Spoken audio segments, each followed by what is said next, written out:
நீங்கள் பார்த்துக் கொண்டிருப்பது உங்கள் விஜய். திருத்தராஷ்டிரனுக்கு விதுரர் நீதிகளை கூறி வருகிறார். திருத்தராஷ்டிரா, நீ தவமுடையவனாக இருக்க வேண்டும், அதுதான் உனக்கு பலம். இப்ப என்ன தவத்தை எதிர்பார்க்கிறாய் விதுரா? காட்டுக்கு செல்ல வேண்டுமா? தனிமையில் தவம் புரிய வேண்டுமா? வேண்டாம். தர்மபுத்திரனுக்கு உரிமையுள்ள நாட்டை கொடு. இப்ப உன்னிடத்தில வேண்டிய தவம் உண்மையின் பக்கம் நிற்றல், தைரியமாக இதுதான் தர்மம் என்னும்போது அதன் வழி நடக்க வேண்டும் என்கிற உறுதி கொள்ளுதல். அதை விடுத்து பிள்ளை பாசம்ங்கிற அதர்மத்துக்குள்ள கட்டுப்படாதே. கண்டிப்பா பிள்ளைக்கு விருப்பப்பட்டதை செய்ய வேண்டும். ஆனால் அது தர்மத்தோடே முரண்படாத போது, தர்மத்தோட முரண்படுமானால் பிள்ளைக்கு நல்லது பண்ணுறோமா அல்லது தர்மத்தை பாதுகாக்கணுமான்னு சொன்னால் நம்ம உடனே எப்படி சுவாமி தர்மத்தை பார்க்க முடியும்? பிள்ளையினுடைய விருப்பத்தை தானே பார்க்கணும் என்று சொல்கிறோம் இல்லையா? அந்த பிள்ளை நன்னா இருக்கணுங்கிறதுக்கு தான் அப்படி செய்கிறோம். ஆனால் உண்மையில் தர்மத்தின் வழி நின்று அதை காப்பாற்றினால்தான் அந்த பிள்ளை நன்னா இருப்பான். நாம் அவனேன்னு பார்த்துனுட்டு திருத்தராஷ்டிரன் துரியோதனனுக்கு நல்லது பண்ணுறதாக நினைத்து கொண்டு அதர்மத்தின் வழி போய் கடைசியில் துரியோதனனே மாண்டு போனான். 100 பிள்ளைகளையும் இழக்க வேண்டிய தவறான தசை, துர்தசை திருத்தராஷ்டிரனுக்கு ஏற்பட்டது. ஆகவே தவங்கிறது இரண்டோட ஒப்பிட்டு பார்த்தால், தராசு தட்டில் நிறுத்து பார்த்தால் எது தர்மமோ அதன் பக்கத்தில் நிற்க வேண்டும், எது பகவானுக்கு விருப்பமோ அதன் வழி நடக்க வேண்டும். இதைத்தான் தர்மம் தர்மம்னு சொல்றார்கள். ஆனால் இதை மீறுட்டான் திருத்தராஷ்டிரன். அதனால தான் இத்தனை ஆபத்து. தவத்தின் பல வகைகள் உண்டு. தீர்த்த யாத்திரை புரிவதே தவந்தான், விடாமல் வேதத்தை ஓதுவதே தவந்தான், பிரம்மத்தை பற்றி சிந்திப்பது, பிரம்மத்தை பற்றி மேலும் மேலும் தெரிந்து கொள்ள முற்படுவது தவந்தான். இப்போ இந்த நிமிஷத்தில் இன்னத்தை சாப்பிடணும்னு நினைக்கிறோம், வேண்டாமே இன்னைக்கு இல்லாட்டா என்ன, இப்போ நாளைக்கு ஒத்தி போடுவோம் என்று நினைத்தா கூட தவந்தான். நம்ம ஏதோ ஒரு கோவப்படுறோம், இந்த நிமிஷம் இவர்கிட்ட கோவப்படணும்னு நினைக்கிறோம், வேண்டாமே இப்போ நிறுத்துவோம், முடிந்து கோபம் இருந்து 1/2 மணி நேரம் கழித்து படுவோம் அப்படின்னு எடுத்து வச்சோனோட தவம் தான். நம்ம கண்ணு பார்க்கக்கூடாத பார்க்க போகிறது. இப்போ இருக்க மூடிக்கொண்டு மனத்தையும் அடக்கி இதை நான் பார்க்குறதா இல்லை என்று முடிவெடுத்தால் அதுவும் தவந்தான். அப்போ நம்ம புலன்களை அடக்கி தன்னிட்டத்துக்கு போக விடாமல் தடுக்கிறோம் பாருங்க, அது ஒரு வகையான யோகம், அது ஒரு வகையான தவம். நம்ம டெய்லி ஏதோ ஒன்று பண்ணி பண்ணி பண்ணி பழக்கப்பட்டிருக்கோம், அது கூடாது. ஆனால் ஏனோ அதை பற்றி தான் பண்ணியிருக்கோம். இப்போ நிறைய குடிக்கிறார்கள், அதை நிறுத்த முயற்சிக்கிறா பாருங்க, அதுவே ஒரு வகை தவம். புகைப்பிடிக்கிறார்கள், அதை நிறுத்த முயற்சி பண்ணுறா பாருங்க, அதுவே ஒரு வகை தவம். பெருமானுக்கு பிடிக்காததை பண்ணிட்டு இருக்கோம், ஹிம்சிக்கிறோம், பிராணிகளை எல்லாம் ஹிம்சிக்கிறோம், அதுவே அதை நிறுத்த முயற்சி செய்தால் அதுவே ஒரு வகை தவம்.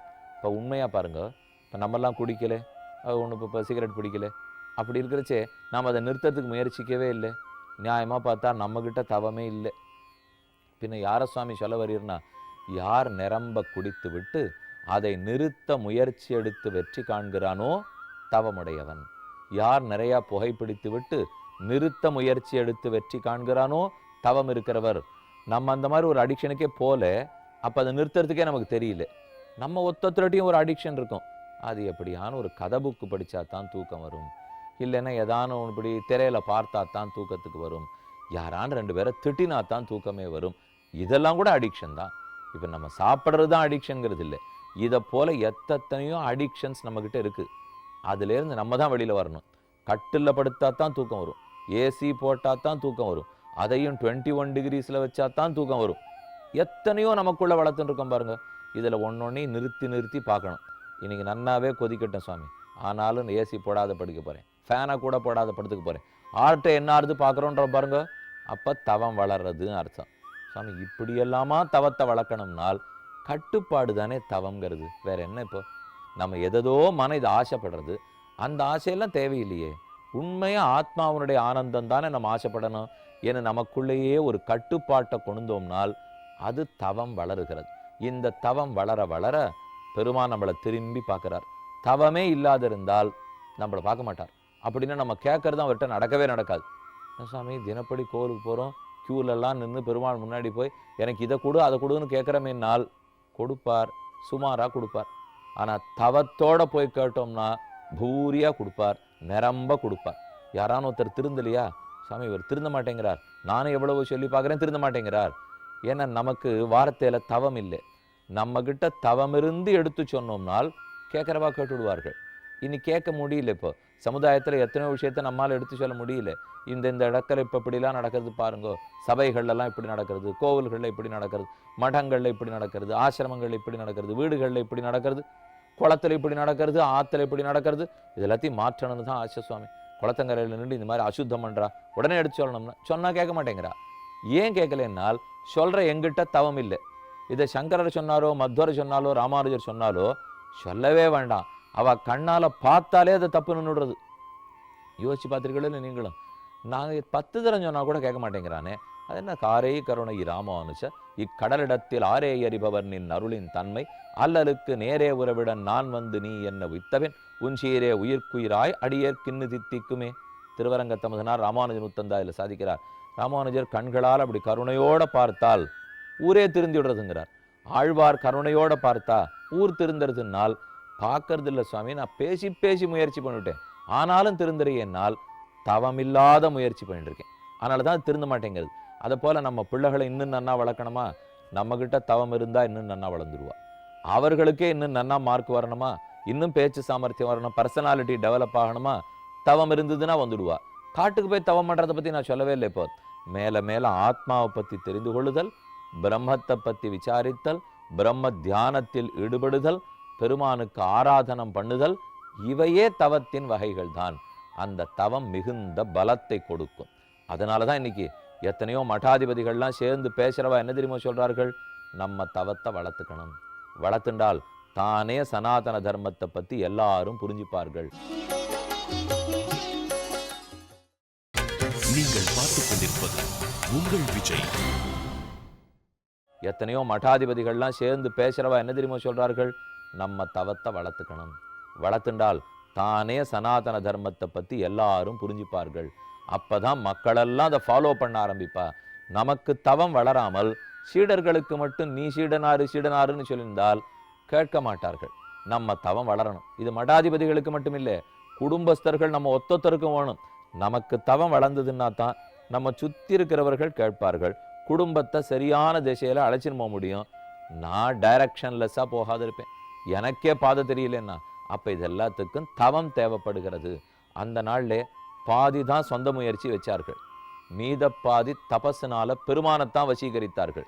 நிறைய தவம் பண்ணி தாங்க முயற்சி பண்ணுவா, பகவானிடத்தில் அந்த தவத்தின் வலிமையால் வேண்டுவார்கள், பெருமான் அந்த சிறிய முயற்சியை நடத்தி கொடுத்துருவார்.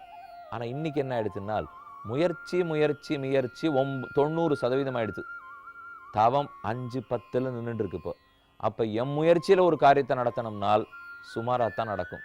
பெருமானுடைய அருளில் ஒரு காரியம் நடந்தால் இன்னும் ரொம்ப நன்னா நடக்கும். நம்ம வீட்டிலேயே கூட அது என்னமோ தெரியல சாமி, அவருக்கு என்னை கண்டா பிடிக்கல, எந்த விதத்திலையும் நானும் யோசித்து பார்த்துட்டேன், அவர் பிடிக்காததுக்கு எங்கிட்ட காரணமே கிடையாது, காரணமே இல்லாத என்னமோ கோச்சின்னு இருக்காருனால் அப்போ நம்ம என்ன சொன்னாலும் எடுபடாது. காரணம் இருந்தால் அந்த காரணத்தை அட்ரஸ் பண்ணி அது வேண்டான்னு சொல்லி மாற்றிட்டோன்னா கோபம் போயிடும்.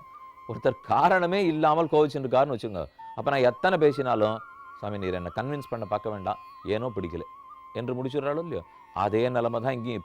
இப்போ நம்ம பிள்ளைக்கே அப்படித்தான் நம்மளை பார்த்தா பிடிக்கல, ஏனோ நம்ம நாட்டு பெண்ணுக்கு மருமகளுக்கு நம்மளை பார்த்தா பிடிக்கல, என் அத்தைக்கு என்னை பார்த்தா பிடிக்கல, ஏதோ வச்சுங்களேன், ஏதோ ஒரு உறவு எனக்கு பிடிக்கலைன்னால் நம்மக்கிட்ட தவம் இருந்ததுனால் தாமே அவள் சுற்றி வந்துடுவா. இன்னொன்று தவம் வளர வளர, நல்ல தியானம் வளர வளர, தபஸ் வளர்றதுன்னு வச்சுங்க, நம்மளை சுற்றி எல்லாரும் ரொம்ப திருப்தியாக வருவார்கள். இப்போ நம்மக்கிட்ட வரணும்னால் பணக்காரராக இருந்தால் தான் வரலாம், ஏழைகள் நெருங்கவே முடியாது. இல்லை ஏழைகள் தான் வரலாம், பணக்காராக வர முடியாது. ஓஹோன்னு தமிழ் அறிஞர்கள் தான் வரலாம், தமிழ் சுமாராக தெரிஞ்சிருந்தால் வர முடியாது. இப்போ 4000 திவ்ய பிரபந்தத்தை மனப்பாடமாக தெரிஞ்சிருந்தா தான் இவர்கிட்ட பேசவே முடியும், இல்லைன்னா போக முடியாது. இப்படிலாம் நிர்பந்தமே போடக்கூடாது. யாராக இருந்தாலும் சுலபமாக அக்சசிபிலிட்டி, தாராளமாக போகலாம், அவர்கிட்ட பேசலாம், கேட்கலாம். இந்த நெருக்கம் இருந்ததுனால் எல்லா மக்களும் திருப்தியாக இருக்கிறதுக்கு ஆரம்பிச்சிருவோம்.